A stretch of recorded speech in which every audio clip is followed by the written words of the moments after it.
We want to turn now to our other big story, the banking crisis. We go to Boston and Democratic Senator Elizabeth Warren. Good morning to you, Senator. Good morning.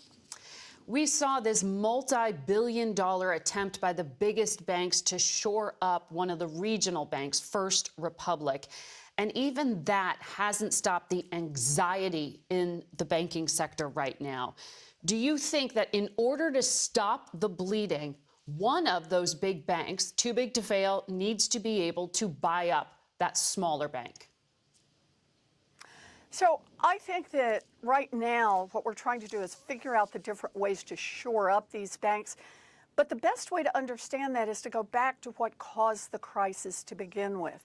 Remember that back in 2016, the CEOs of these banks, of these multi-billion-dollar size banks, came to Washington. They're lobbying for lighter regulation.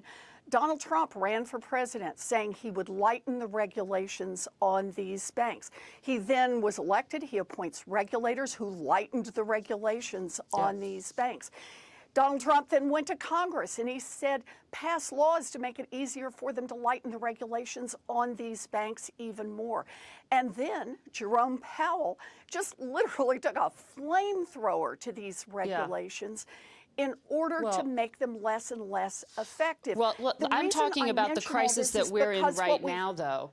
I appreciate where you're going there, but can we just start on the bleeding that we are seeing in the banking sector right now, like you just said, to shore up the banks? To shore them up, do you need to allow for a merger? And is there any other white knight who could come in to save one of these regional banks, like First Republic? Look, right now, the one who's saving all of these banks is the federal government. And the First federal Republic's government still is doing living. it through It's still an actively traded company. It's not a failed bank. I understand that. I understand that. But it is the fact that the federal government went to other banks and said, we need an extraordinary intervention here, that these other banks intervened and have tried to prop it up. The point is, right now, the Treasury Department, the Fed, all of the government regulators, the FDIC, are trying to fire on all cylinders to try to figure out what they can do to prop up these banks. And the point I was trying to make is the reason they're doing this is because this whole tranche of banks has been under-regulated for 5 years now. And people are very concerned about when you lift the hood, what's under the hood, since the regulators clearly have not been on top of their job. It's the reason that I'm calling right now for changes in the Fed in its regulatory approach and changes in Congress so that we roll back the authorization to lighten those regulations. Well, I know there's some dispute on the regulation. You're talking about a tweak in 2018 to Dodd-Frank, and I know Barney Frank, one of the authors of that original regulation, is a dispute with you in regard to what actually happened here. But I want to talk about the now. I wouldn't call it a tweak. Well, Senator, though, I want to ask you about what Congress can do now, because it would be up to Congress to lift the FDIC insurance levels for those deposits above $250,000. In this environment we are in, do you think there's will in Congress to do that? I think that lifting the FDIC insurance cap is a good move. Now, the question is, where's the right number on lifting it? But recognize that we have to do this because these banks are under-regulated. And if we lift the cap, we are requiring or relying even more heavily on the regulators to do their jobs. Where would you lift that cap to? The government is backing them up. And for how long? This is a question we got to work through. Is it 2 million? Is it 5 million? Is it 10 million? Small businesses need to be able to count on getting their money to make payroll, to pay the utility bills. Nonprofits need to be able to do that. These are not folks who can investigate the safety and soundness of their individual banks. That's the job the regulators are supposed to do. Well, I want to get to that particular point in a moment, but back on this, are you talking to the White House currently about a proposal on lifting the FDIC insurance levels? Are they asking you to do that? And is this possible to pass? I don't want to talk about private conversations, but I will say it is one of the options that's got to be on the table right now. You talked about reviewing regulation of some of these smaller banks, these mid-sized banks.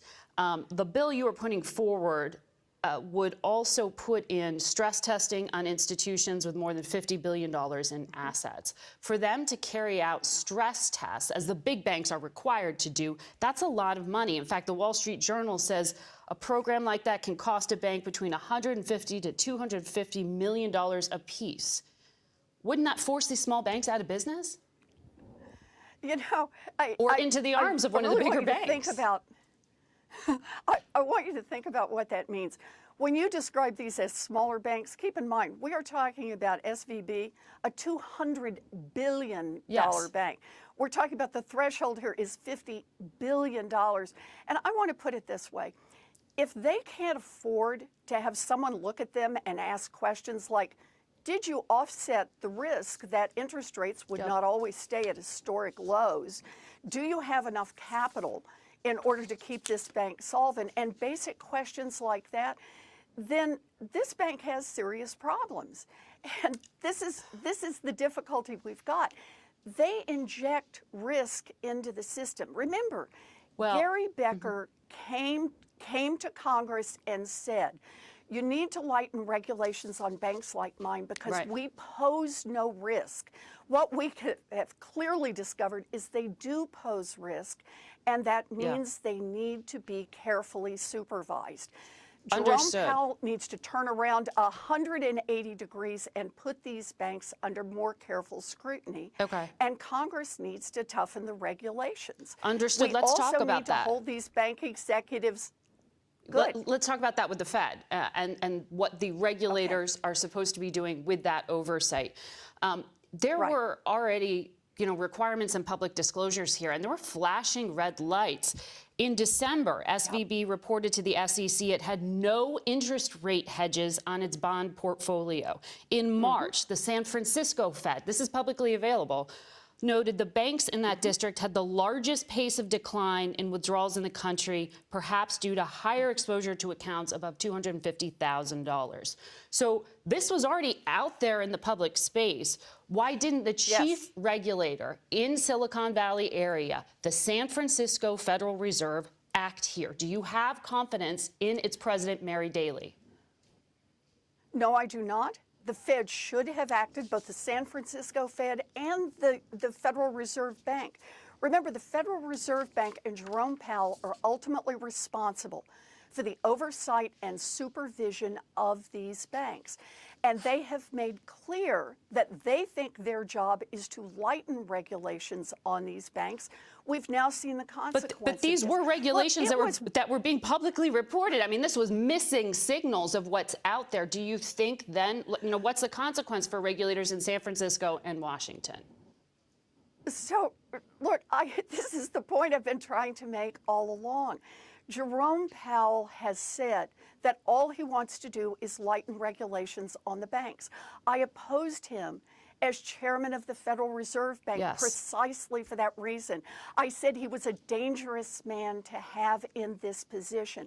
You opposed him when President Biden reappointed him as well. You opposed him consistently. I understand that. I opposed him both times. I understand that. That's exactly right. And for exactly this reason, because what he has done all along is lightened regulations on the banks. Do you worry, though, in this moment where we have this crisis of confidence that you are sowing more distrust of the federal government right now? Well, what I'm doing is being honest about what's gone wrong. I don't think you build any trust at all if you don't start with why it's broken and who it is, excuse me, that is responsible for that. We need accountability for our regulators who clearly fell down on the job, and that starts with Jerome Powell. And we need accountability for the executives of these large financial institutions. Look, there should be clawbacks for Gary Becker and the others who explode these banks. So you take back the bonuses and big salaries. We should, it certainly should, on both sides there should be support for this.